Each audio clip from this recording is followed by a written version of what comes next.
All right, y'all. Dante's Boxing Nation over here live at the Frampton versus Cruz fight. We got my man, the former welterweight champion of the world, Shawn Porter, and trainer Kenny Porter over here. What's going on, Shawn? Man, it's been a little while since we did this. I know, man. Yeah. It's hard to get y'all, man. Once y'all go Michael Jackson on me, living next to Floyd. No, I'm messing. I miss Mike. I do, man. I saw some Mike at karaoke the other week.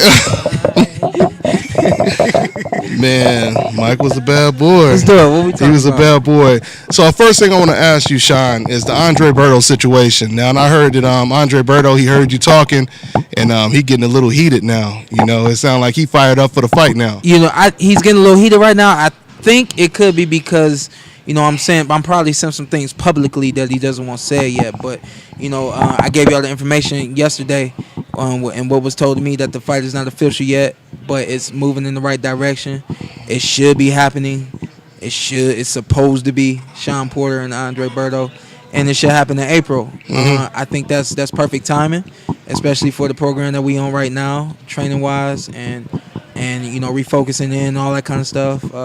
It's been a while, June since my last fight, so it's been a little while, and I think that's perfect timing. And the only thing that's stalling that whole program right now is Mr. Berto himself. Oh, So go ahead. Berto sent out a tweet, and he actually spoke with Fight Hype, I believe. Ben called him, and he basically said, keep your name out of his mouth before he basically punch you in it or something like that. I'm paraphrasing the quote. Yeah. And I seen that.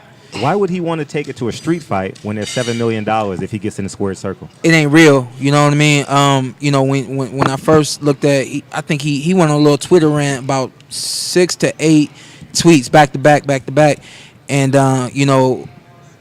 I'm not like most people. Most people go with they first thought, their first feeling, and they blow up and all this and that. And I really took some time to dissect it. I didn't respond to whatever he said for about probably an hour and a half to 2 hours, and that's because I had to really read what he was trying to say.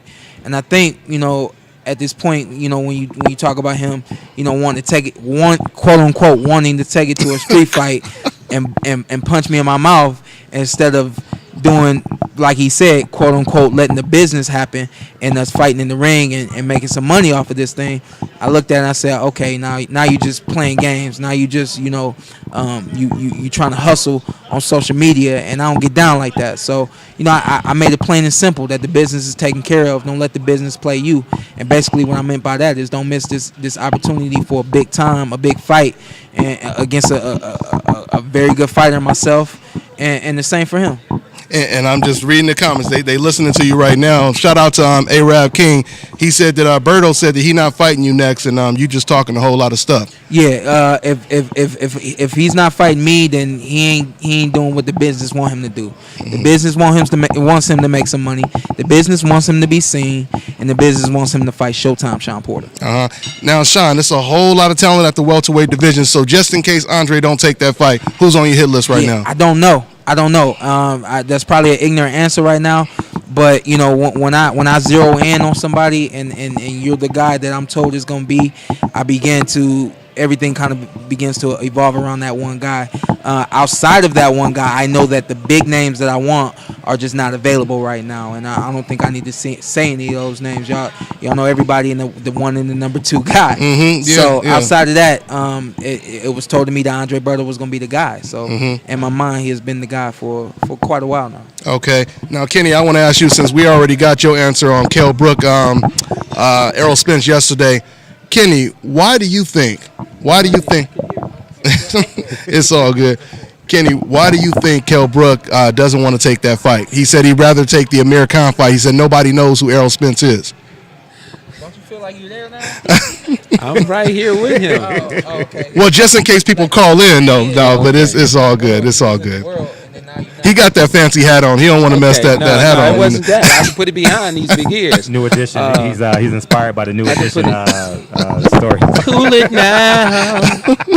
Oh, did you watch that? Watch out. You watched that miniseries? That new edition was no joke. But no, he doesn't want to take a fight with Kell Brook. I mean, he doesn't want to take a fight. Kell Brook doesn't want to take a fight with Errol Spence because he knows it's a dangerous fight for him. And realistically speaking, if he was able to make the Amir Khan fight, that is a bigger fight. That is true. But if this is your mandatory, you got a choice. Either you fight this young man, or you give up this belt and let this man go ahead on and continue with his career. Don't hold the young man up. So I think it'd be a great fight. I've already spoken to Errol about it a couple times, and we've already decided if the fight is in the UK, I'm headed over there with him. Oh, it's a big fight. Absolutely. I mean, but if you could put money on it, Kenny, is he going to vacate or fight Errol? He's not going to fight. He's not going to fight. He's him. not going to fight Errol. Yeah. He's not going to fight Errol. Wow. And your son, I know And if he fights Errol, he's going to lose. He's going to lose if he does fight him. He's going to lose. So then I mean he's smart then. He trying to keep the money flowing then, right? Yeah, That's pretty much what it is. Yeah. I mean, outside of yourself, who would you say is the most talented, well-rounded fighter at the welterweight division outside of you guys? Probably have to be Keith. It would be Keith? Danny and Keith are right there. Danny and Keith? Yeah, and we'll find out on, March 8th? March 4th? Yeah, something like Yeah, that. yeah. It's Danny and Keith. They're right there. They're right there. You got to give them just due, no doubt. Absolutely. So obviously you picking Keith Thurman to beat Danny then. I'm picking Keith. I think he's more prepared at this point in time, especially coming off the life and death match that he had with Shawn, and in comparison to Danny's activity and the guy he just fought, I think Keith is better prepared. Now, since you guys have been on almost a hiatus because it's been so long since you guys been fighting, you still training at the exact same pace, or y'all scale it back a notch? It was scaled back. It was definitely scaled back, but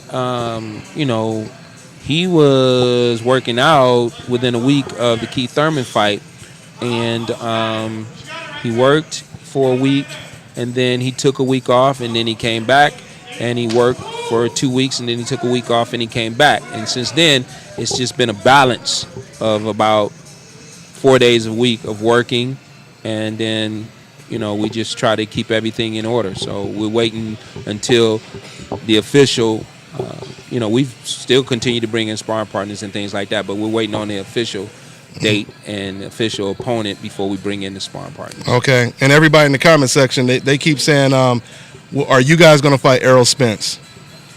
Unfortunately, we were dropped from the top 25 of the IBF, so we don't have those problems. Other people have those problems with Errol.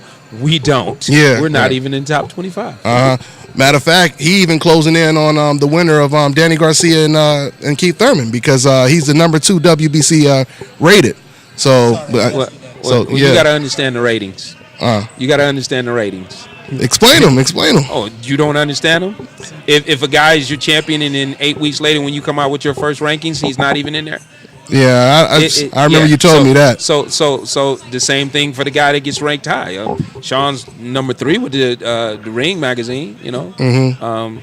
But I mean, it is what it is. At this point in time, Kell Brook has got to make a decision, and I expect that if he doesn't fight him, which I don't expect he's going to fight him, that Errol Spence will be the IBF champion by whoever they put in there with him. He's going to win.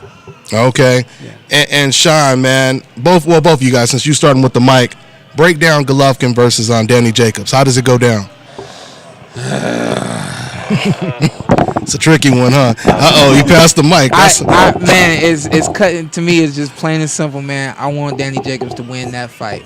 In order to win that fight, I think he's got to be as sharp as he's ever been for 12 rounds, as fast as he's ever been, the most stamina he's ever had.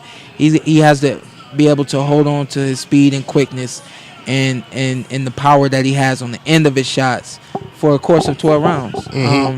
I know that this is a moment that he's wanted for his whole life, and I know he'll be ready for this moment. So hopefully I'm there, and I'm pulling for Danny all the way. Yeah, it's a big one. It'll be. What's the date on that fight? That one is that's March 18th. March 18th. Yeah, there you go. Yeah, go ahead, Fred. So someone in the comment section, shout out to Christopher Brooks. He says, Berto don't want to take the fight because you might retire him. Will this fight inspire? Will the bantering outside the ring inspire you to treat him like a Paulie Malignaggi? Is he getting to that point with you? I mean, even with Paulie, it was the game plan was to go in there, box him, set up the power, and it happened. It played out perfectly. the way that we wanted to in the course of 4 rounds. So that's always, like I said to y'all the other day. That's every fighter's dream. If a fighter can make every fight last for 4 rounds and win and knock out and look spectacular, that's a great career. So ever since that Paulie Malignaggi fight, I've wanted every fight to end up like that one. So yes, I think that this fight could play out the same way. I feel like I have the power that it takes to overwhelm him and hurt him, and also the quick feet and the skills to handle everything else. I didn't think about that. And that could be a big part of the reason why he doesn't want to take this fight. Because he could actually be looking at this fight thinking, this could be it for me. He might be looking at that saying, this could be it. And this is it if you take this fight.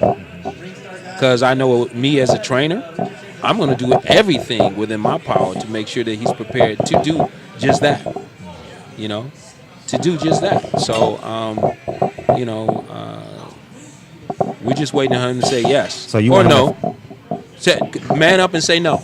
Man up and say, no, I won't take the fight because, I'm not going to fight that guy. So you want him at Sam's Town at the end of this fight?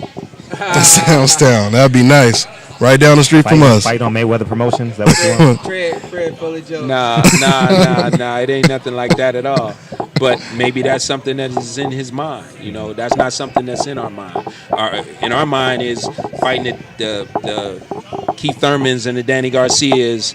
These big fights. These are the guys we want, and you are here. Yeah, so if you're here, let's make this happen. And that's really how this fight for me became the fight to be, because once those big names that we've already spoken about were gone, what's the guy out there that can get me the biggest draw and the most money, the biggest venue, and everything that you want to have in a big fight?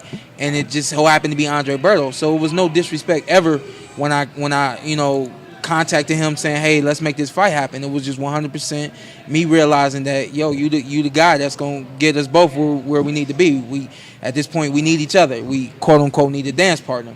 And after that, it just kind of turned into what it has become.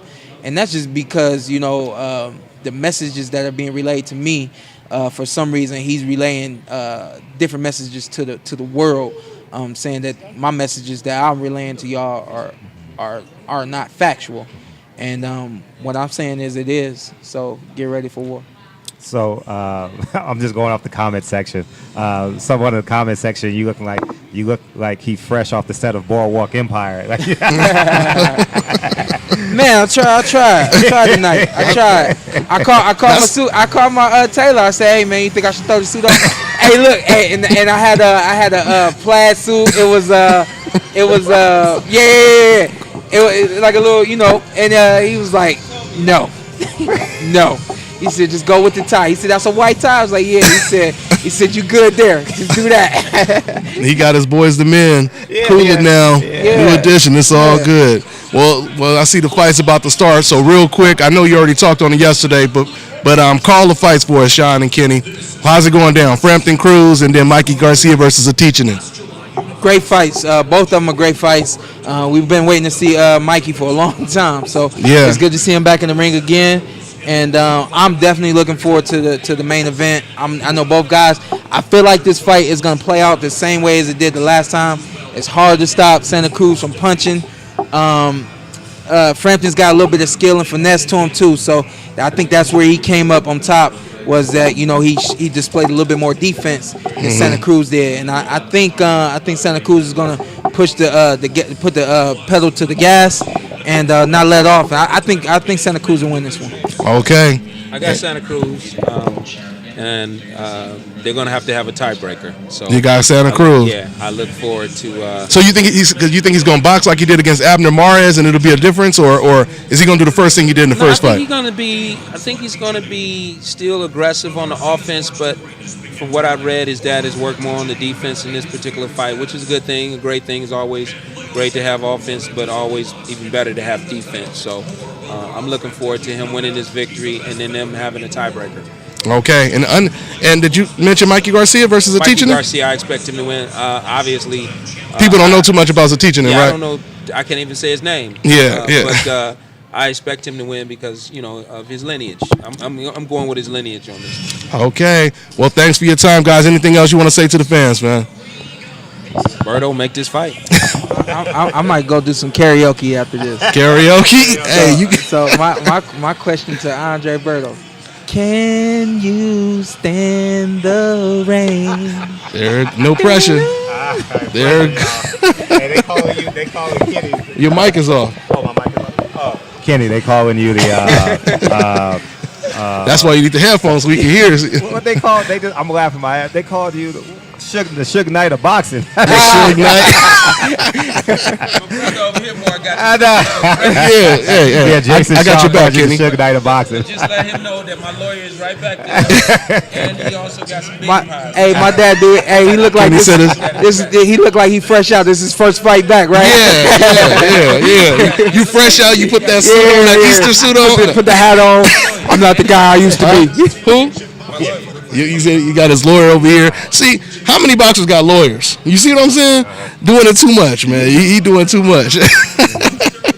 That's how you do it, though. All right, we're going to wrap it up. Thanks for your time, guys. We appreciate y'all, man. We'll see y'all. All right, y'all. Thank you, guys. That's the former welterweight champion of the world, my man Shawn Porter. All right, good looking, man. Thank you, man. All right, man. Let's get on this Andre Berto. Yeah, don't worry about it. Yeah. So, yeah, y'all. I'm my golden boy. All right, guys. So we over here live right here at the MGM Grand, getting ready for this main event, getting ready for the co-main event, I should say. Over here, Garcia versus the Teachinen. Let's see what it is. What kind of prediction you guys have? And by the way, for anybody in the comment section, I heard there was some decaps in there throwing some racist comments. I already got that person blocked. But if you guys see anyone else, I'm gonna make some more moderators in the comment section over here. Let me see here. Yeah, I'm still live.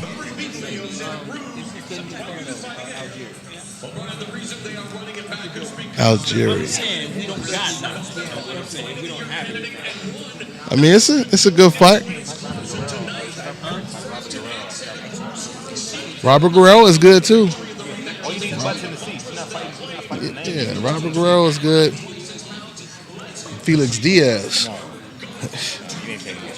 Yeah.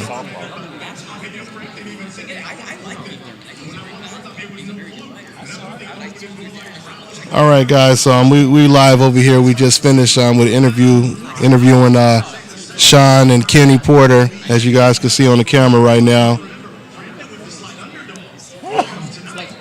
We'll definitely be doing a show. We'll definitely be doing a show after the fight. We'll talk a little bit about the show, about the fight, I should say. Yes, sir. So, Fred, real quick, man. Real quick, go ahead and give me your prediction. Break down the fights tonight. I have. Can you hear me? Nope, you off. I have in the fight coming up. I have Mikey Garcia in the fight of his life, fighting for his life in this fight, because I genuinely believe Mikey Garcia is looking forward. Whenever you mention Adrian Broner's name, whenever you mention a Manny Pacquiao's name, because attached to that name is a lot of money. Mm-hmm. And we've seen it a few times in boxing. You know, when HBO used to have the A and the A fighter fight on the same card, and next thing you know, Victor Ortiz upsets Andre Berto, right? Mm-hmm. But I think he wins because the business of boxing wants him to win, but I think he's in the fight of his life tonight. I think he won't be able to keep that tank off of him, but I think he'll win just because he's not going to be a squeaky clean fight. It's going to be a debatable fight, but Mikey Garcia wins and Leo Santa Cruz wins. And it's just one reason alone. The business of boxing wants part 3. Everyone loves the trilogy. Yeah. You know what I mean? Man, interesting. I mean, man, that one is tough for me. The Cruz-Frampton fight is a tough one because, you know, I'm thinking if Leo Santa Cruz, if he boxes, it seems like that helps Frampton. You know, Frampton will probably do even better if Leo Santa Cruz tries to box. Sure. But then again, you know, who knows? Maybe Leo Santa Cruz has mastered that reach. And if he's mastered the reach and he could, you know, keep Frampton at bay, keep him at distance, then maybe he does have a chance to outbox him. But it would seem to me like pressuring him, is his best chance. And even when he does that, he'll probably still lose. Yeah. So Okay. yeah, no, that's how I see Okay. it. What That's, I noticed too, at the in the last couple of fights, Leo Santa Cruz is the lack of knockout power against A-level opponents. At least he knocked out Kiki Martinez. I was at that fight in Orange County, but he throws a lot of volume punches, but lacks the pop to make you stop coming forward. After Mares never stopped coming forward, Carl Frampton stayed inside of those 100 punches around. So I don't think he has a true punching power. He may have stinging power, obviously. He's a boxer. But I don't think Leo Santa Cruz will be able to keep Frampton off of him enough. You understand what I'm saying? To deter him from doing what he wants to do, doing what he has to do, to win this fight. You know what I'm saying? So. Yep. No, I totally agree. I totally agree it's going to be competitive. That's what I should say. Let me correct that. Here we go, y'all. So they looking. We got our Mikey Garcia on the screen right now. Mikey Garcia is looking really, really confident. To me, this is the main event, guys. Mikey Garcia versus Atichanin is the main event because this is Mikey Garcia's biggest step up in competition.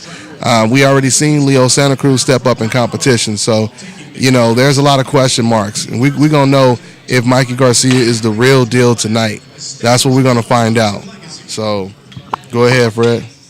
And exactly like you said, we're watching the reintroduction of Mikey Garcia right now. He's only 2 fights into the restart of his career.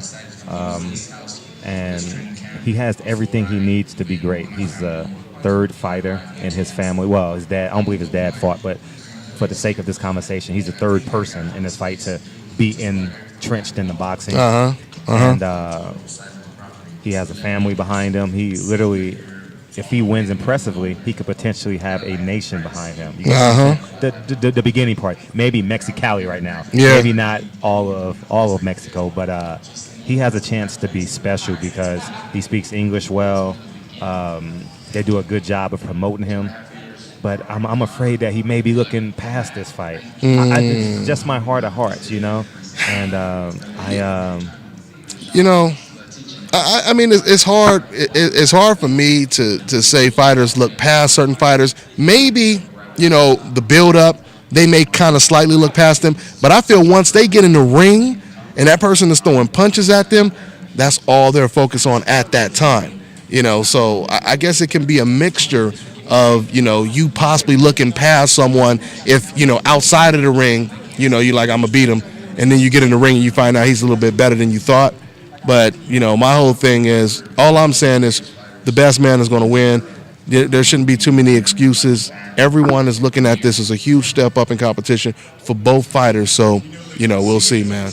We'll see. I just stopped liking Mikey Garcia right now because he had a Cowboy sweater on when he was doing his workouts. I hate the Cowboys and I love the Giants. So, so we got to sit back and see. I'm as excited as you guys are in terms of seeing what Mikey Garcia brings to the ring tonight. But it's a good crowd out there tonight. You've already interviewed Amir Khan. Yeah. Meta World Peace says you need to bring them introductions and keep on bringing them. Yeah. Shouts out to Meta World Peace, man. Cool cat, man. Big fan of the channel, man. So it's always cool to get that love, man, from the fans, the real fans, So how does it look? I haven't went downstairs yet. Inside yet neither. Yeah. We over here in the press room right now, guys. So I don't even know. I might just stay in the press room and watch the fight in the press room, and it's about to start right now. So I got to make up my mind if we're gonna go to the arena. Are you want to go down? Are you gonna go down or? I'll follow your lead. So whatever you want to. Okay. I've seen 100 fights, but our job is to cater to the fans. So, absolutely. I'll do what they want me to do. If the comment section say go down to the fight and report afterwards, we'll go down to the fight. If they want us to stay and keep on doing commentary, do they want to listen to Showtime? Then they're more than welcome to do that. So they'll let us know. Hey guys, let me ask you. I see some of you guys said it's lagging a little bit. I want to know if everybody is it lagging right now? Are you guys getting a lot of lag on the screen? Just let me know in the comment section. I see one person said it's lagging right now. All right, so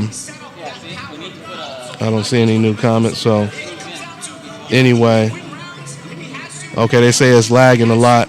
So okay, so yeah, you guys may just have to wait until this uploads, because it shouldn't be lagging once this uploads.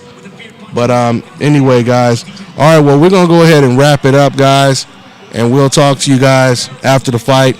Hopefully we get a better connection. We're using the Wi-Fi at the MGM Grand over here, so we'll talk to you guys after the fight. All right, guys.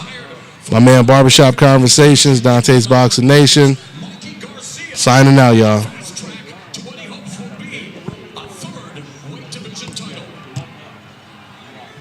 Well, we will take some calls. We're gonna take some calls probably after the fight. We'll take some calls after the fight, but you know, everyone is saying it's lagging. You guys should also try to refresh your page if you're getting some lag. But yeah, we will take some calls after the fights, after the press conference. We're gonna have the press conference live over here as well. So tune in after the fight. I'm gonna go downstairs and go into the arena and watch the fight and see how it goes down, guys. All right, take care, y'all.